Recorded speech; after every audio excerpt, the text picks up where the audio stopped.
రాత్రి పడుకునే ముందు మీరు తలుచుకునే వ్యక్తి మీకు సంతోషాన్ని అయినా ఇచ్చి ఉంటాడు, లేదా దుఃఖాన్ని అయినా ఇచ్చి ఉంటాడు. అర్ధరాత్రి మాట్లాడేటప్పుడు మ్యాక్సిమం జనాలు నిజం చెప్తారు. ఎందుకంటే అలసట ఉండడంతో వాళ్ళ మెదడు అంత ఆలోచించదు. మన fashion and dressing style directly మన మెదడును ఎఫెక్ట్ చేస్తాయి. అందుకే కొత్త బట్టలు వేసుకున్నప్పుడు మన కాన్ఫిడెన్స్ పెరుగుతుంది.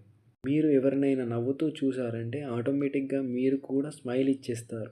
ఎందుకంటే మీరు అలా చూసినప్పుడు మీ మెదడు కూడా నవ్వుకు కారణమయ్యే ఎన్విరాన్స్ని యాక్టివ్ చేస్తుంది. అందుకే వేరే వాళ్ళు నవ్వినప్పుడు లేదా ఏడ్చినప్పుడు మీరు కూడా సేమ్ ఎమోషన్కి కలుగుతారు. అద్దం ముందు నిలబడి ఎవరైతే మాట్లాడతారో వాళ్ళు మెంటల్లీ స్ట్రాంగ్గా ఉంటారు. 90% జనాలు కలిసినప్పుడు చెప్పలేని విషయాలు కూడా మెసేజ్లలో చెప్పేస్తారు. ఎక్కువ నవ్వేవారు ఎక్కువ బాధని తట్టుకోగలరు. మీరు ఎవరితో అయినా క్లోజ్ అవ్వాలి అంటే వాళ్ళని సలహా అడగండి. ఒక రీసెర్చ్లో అమ్మాయిలు అబ్బాయిల కంటే ఎక్కువ అబద్ధాలు చెప్తారని తెలిసింది.